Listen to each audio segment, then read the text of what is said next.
Okay, everybody, welcome to the Unit 5 CSA Study Guide. The CSA is a unit test, so your unit test will follow, so make sure you take very good notes so that you can use this paper for taking your actual Illuminate test, which will come afterwards. We're given here a whole bunch of different types of numbers here, and we're asked to label them as rational or irrational. So we have this, we have this essential question at the end of the test that says, how do you know whether a number is rational or irrational? So we'll start there. For rational numbers, we know that a rational number versus an irrational number. A rational number can be written as a fraction. So just some fraction, let's say m over n, and irrational numbers can not be written as a fraction. So they are not writable as a fraction. So we'll have to go back to this original list and take a look here. Now, when we're talking about rational or irrational, these make up the real number system. And when I say real numbers, I go back to our table and our notes from lesson 1, where we have real numbers are made up of rational numbers and irrational numbers. So here's some examples: pi, square root of 3, square root of 2. And then over here we have rational numbers, which are made up of the counting numbers. The whole numbers include 0. Then integers are negative numbers. And then all these rational numbers. Fraction. We have repeating decimals.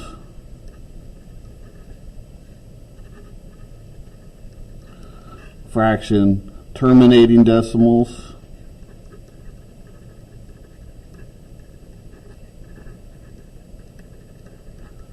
Here's a percentage. 18% is equal to 0.18, which is 18 over 100, or 9 over 50. So again, fractions. Now, square root of 2 and square root of 3 are irrational, but square root of 4 is not. It's square root of 9.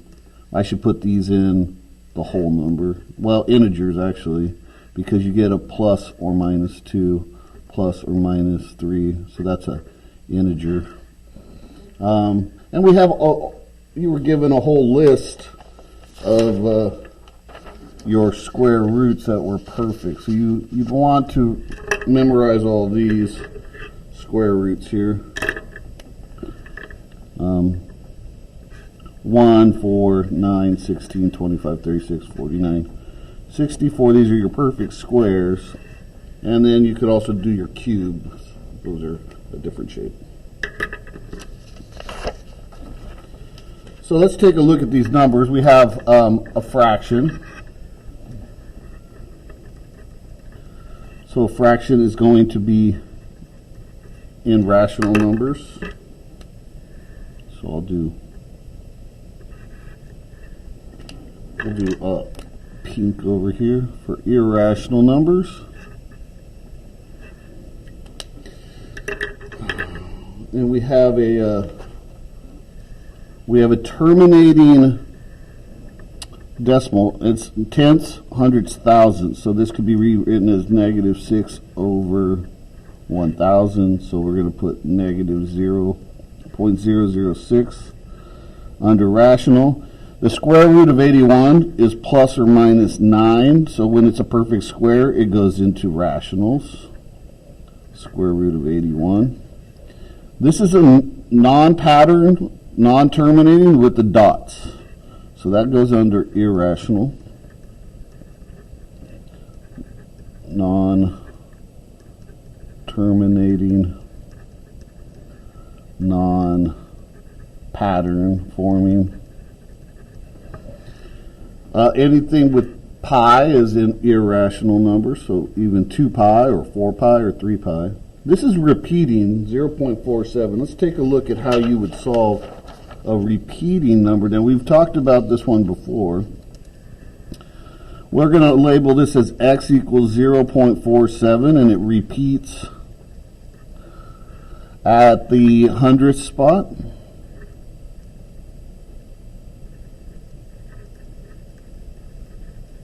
So if it repeats at the 100th spot, we're going to multiply by 100. 100 times x, 100 times 0.47, repeating, right? So this is repeating. So it goes 47, 47, 47, and it keeps repeating over and over and over and over again. So when we multiply by 100, it's going to move the decimal point 2 spots, and we're going to get 100x equals 47.4747, and it keeps repeating. 47, it repeats. So if I then go ahead and subtract out the original x, and its value was 0.474747, and it's repeating over here. When I subtract, I don't want an equal sign. Sorry about that. Get rid of that equal sign. That's not what we're doing. We're just subtracting both sides, minus x and the value of x on this side. We're just going to do that. We're going to get 99x, and all this decimal stuff is going to subtract away. 47. Okay, then I'm going to divide by 99, and I'm going to get x equals 47 over 99. If I was to do that on a calculator, I'm going to get 0.47 repeating. So that is what I'm going to put into, since it's written as a fraction, it's going to go under rational numbers. There's the number 0. Okay, well, 0 is a whole number, so we'll put 0 there. You could write 0 over 1, put it as a fraction. 0 over 1 equals 0. This is a radical 13. It's not a perfect square, so we're going to put it over here. This is negative 21 over 1, so it's a fraction. Negative 21. And this is already a fraction, so 3 over 11. So we have understand what our rational numbers are and our irrational numbers. Problem 2. NASA has a fuel tank for a rocket in the form of a cylinder with a radius of 3 meters. Well, this is a typo, sorry. Sorry, it's got a radius of 6 meters and a height of 12 meters. I'll get that fixed. Okay. NASA wants a prototype of a cone that has the same volume. Create a cone with the same volume as the cylinder. So we're creating a cone that has the same volume of the cylinder. Label the dimensions below and show your calculations for the volume of both figures. Okay, so we need to go back first off and use our notes to find the volume of the cylinder. V equals pi r squared h. Base times height. The base is a circle, so it's pi r squared h. And then our notes for the cone. The cone is 1/3 the volume of the cone is 1/3 the volume of the cylinder. That's why it's 1/3 pi r squared h. So this volume is equal to 1/3 pi r squared h. Now, what do they want us to do? They want us to have a cone that has the same volume. So at the end, the volumes at the end have to be the same. What does that mean? It means equal. So volume here is going to be equal to this volume. So the volumes are going to be equal. This means these parts are going to be equal. Let's take a look at what that might look mathematically.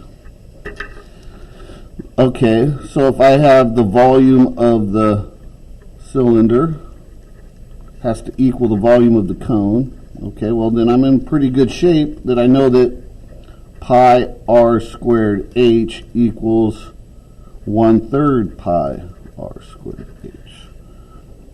Okay, so I could either manipulate the radius or the height.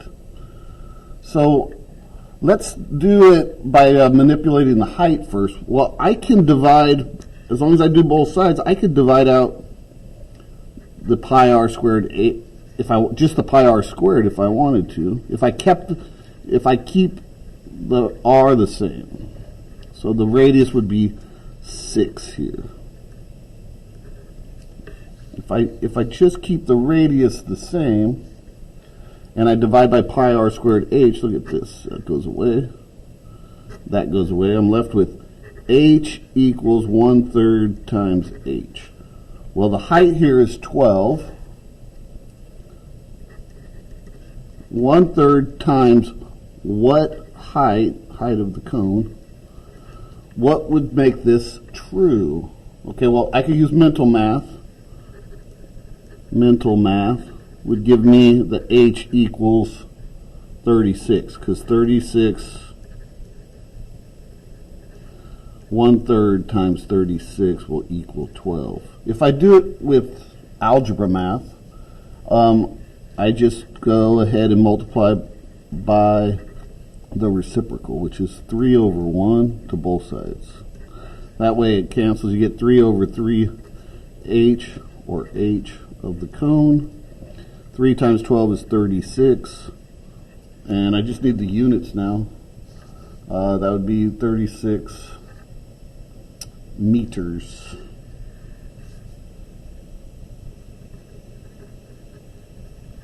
So make sure you give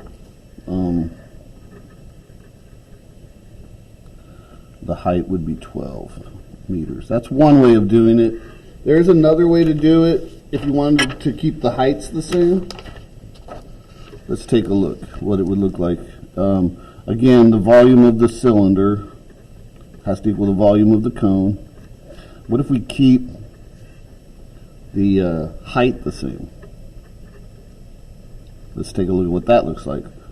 The volume of the cylinder is pi r squared h. The volume of the cone is 1/3 pi r squared h. This time, since we're going to keep the height the same, we can divide by pi h. The pi cancels and the h cancels. And I'm left with r squared equals 1/3 r squared. Now these radiuses are going to be different. So we have 6 here. We're going to have a different one for the cone, for the r. This is 36 equals 1/3 r squared. I got to multiply times 3. And I get 108 equals r squared. Now I got to go get a square root. I'm going to need a calculator, and because I got to take the square root of both sides.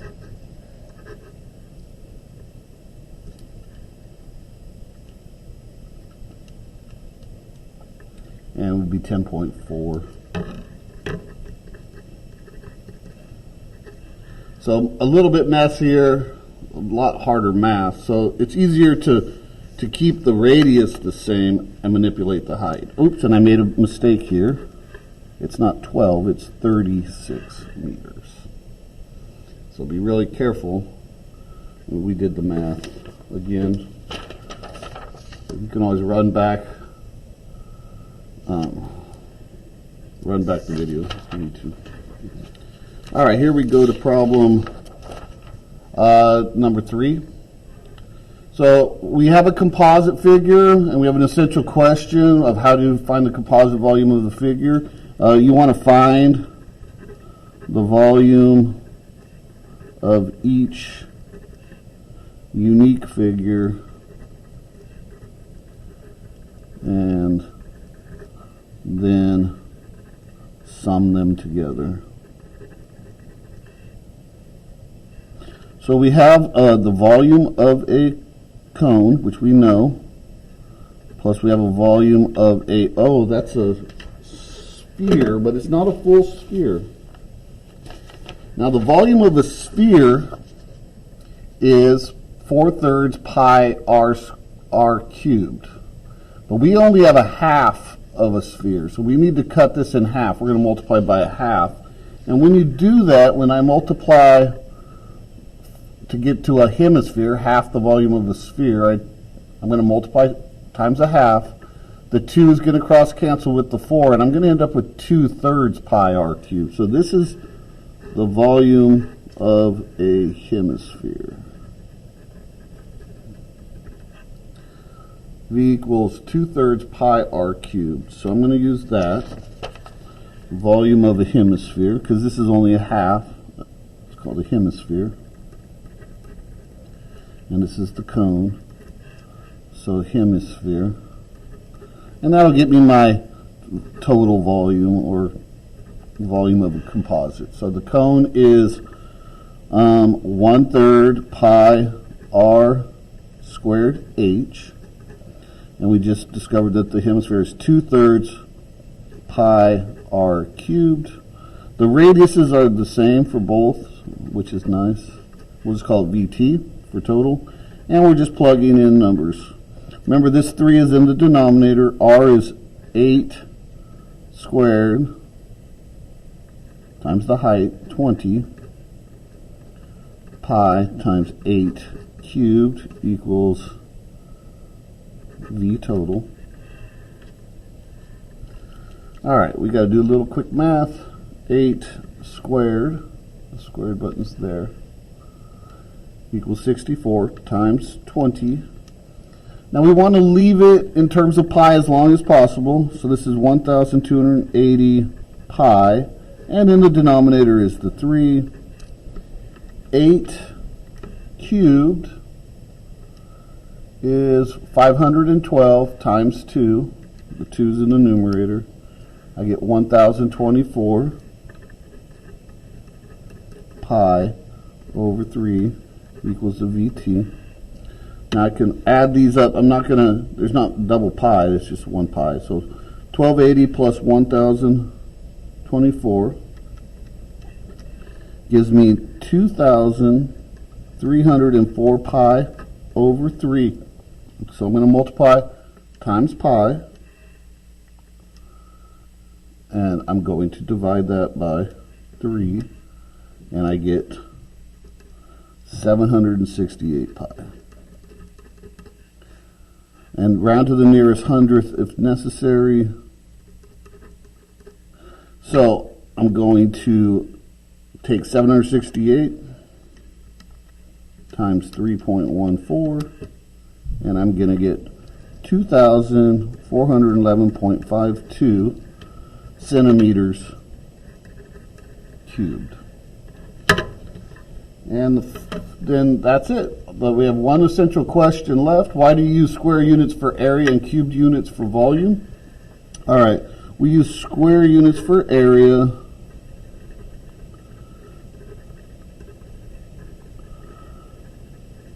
because there's 2 dimensions.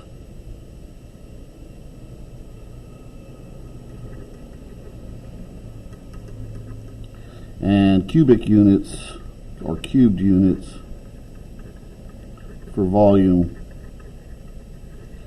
because we have 3 dimensions. All right, so good luck. Those are your 3 essential questions. Best of luck on the test.